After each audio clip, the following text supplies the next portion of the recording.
What is up, everybody? Cinephile Mike's here, and it's day 92 in review season 3.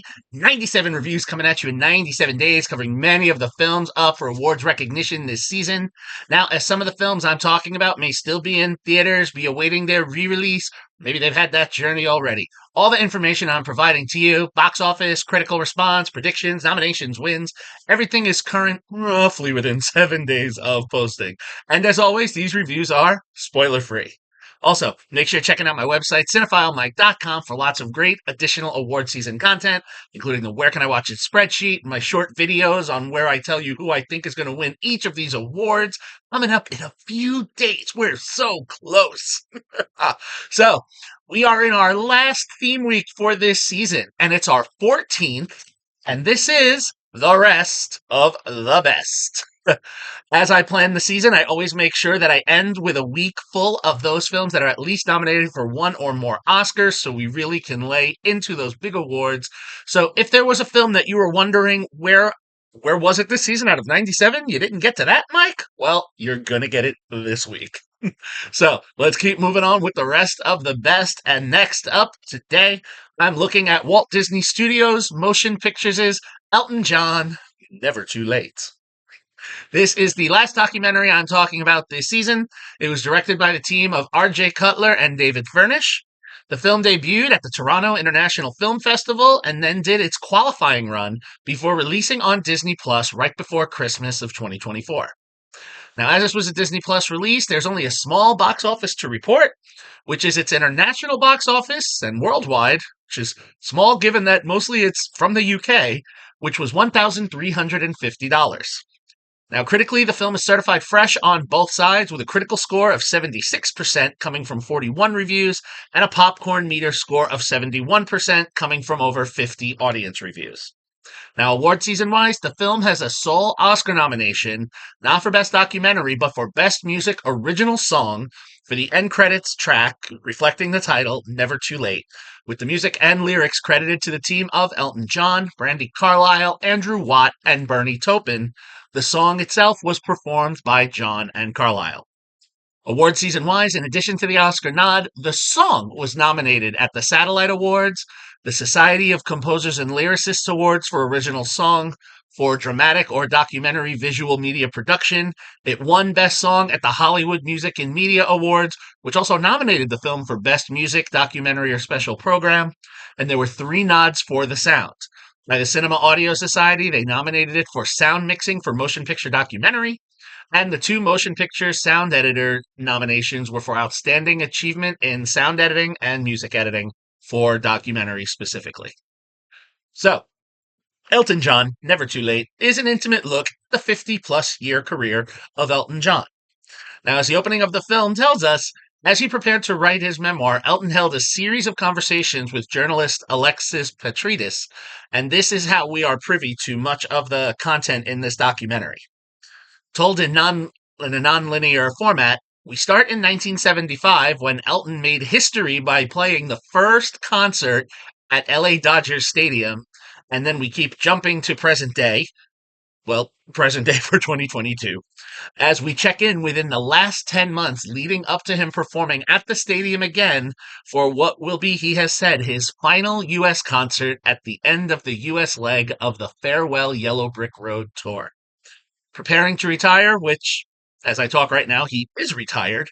He wanted to spend his remaining years raising his children and spending time with his family. That's what's important to him. So he's reflecting on this career and what a ride it's been. We are treated to this through the aforementioned interviews and recent footage filmed as he prepares for the show. We visit the early days when he was trying to get out of his home. He's very candid, speaking about his struggles with his sexual identity, with the relationships that came in and out of his life, including his longtime writing partner, Bernie Taupin, his current husband, David Furnish, who he's been with for about 30 years and shares 2 children, the dramatic relationship with former manager and lover, John Reed, the struggles he went through with drugs and alcohol and cleaning himself up, and the stories behind some of the classic songs. And mini spoiler, yes, we get to the concert at the stadium. And as we go through the journey, we get to hear all the good and the bad and the ugly. I mean, that's kind of a summary. I really don't want to say more about the specifics of each life event because I'm not going to summarize the whole film. Here's what I'm going to say. This was a really interesting film to watch.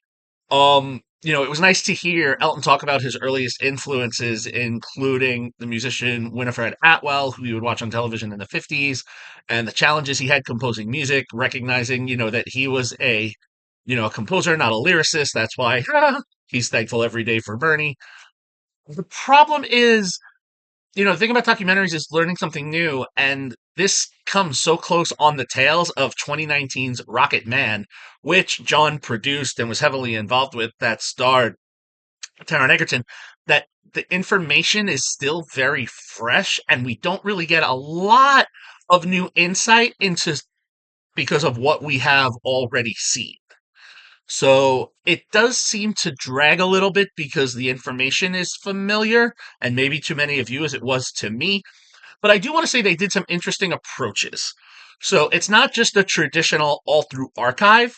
We see a lot of the photographs of Elton's life as a child. We do get to see behind the scenes and archival concert footage of so many different shows, including the famed performance in the Troubadour in LA, a concert where he got to play with John Lennon. And there are certain elements when we are hearing about scenes from his life. Obviously, there's no archival footage for this. And, instead of dramatization, we get some really nice animated sequences. So as he's telling the story, we get to see animation of these life events happening. And also, obviously, what we don't see in Rocket Man, which was nice to see. I would have liked to see a little more. I would have liked to see a little more of his impact now instead of hearing this story. Because there are some nice moments where we get to see him interact with his children, where he gets to have a nice conversation with his band. That was the information I was really hoping for a little more of. And also, we get to see some footage from the podcast he does where he introduces us to new and upcoming artists. So we really get to see more of the impact, and that's what we're missing here in this. So if you've seen Rocket Man, you've seen 3/4 of this documentary. If you haven't seen Rocket Man and haven't read the book, you will be privy to a lot of new information. I'm not trying to diminish Elton's story here. What he's accomplished is nothing short of incredible. This just didn't give me what I really felt we could have needed. We didn't necessarily need to know about the story. It was really more like the impact now. It would have been nice to have had some talking head interviews with some of the people of who Elton, has touched and worked with. So that's my feelings for the film. If you are an Elton John fan, again, this is a nice chapter. The music is always great to hear. Now, speaking of the music, let me talk about the song, the nomination. Never Too Late. Will it win the Best Original Song Award? No. I'm going to be blunt. I don't want to say, well, maybe it could. It won't. It's not that it's a bad song. It's just one of the weaker in the batch. Thematically, it speaks to the Academy, which is why it is here. Although I do feel there are some other songs that were a little stronger that were on that short list that didn't get the nod. So the nomination is a nice recognition for the song. It's a wonderful little earworm. Look, for me, Elton John, Never Too Late. It's a good 3-star film. It looks at the man, it looks at the life, it gives some great footage. I'm not lowering that rating because of it's a story I know already. It's just there was ways we could have gotten a little bit more into him. So come for the story, stay for the music. If you would like to watch Elton John Never Too Late, along with the concert Farewell from Dodger Stadium, both of these are now streaming on Disney Plus. All right, so there we have it. 92 reviews down, only 5 left to go. We are moving through with the rest of the best. As always, if you like what you heard here, please click that subscribe button, like the video, spread the word. You can follow me, Cinephile Mike, on all social media platforms and on Letterboxd, and find lots of great additional information on my website, cinephilemike.com. All right, until tomorrow, everybody, this is Cinephile Mike saying take a break and watch something new.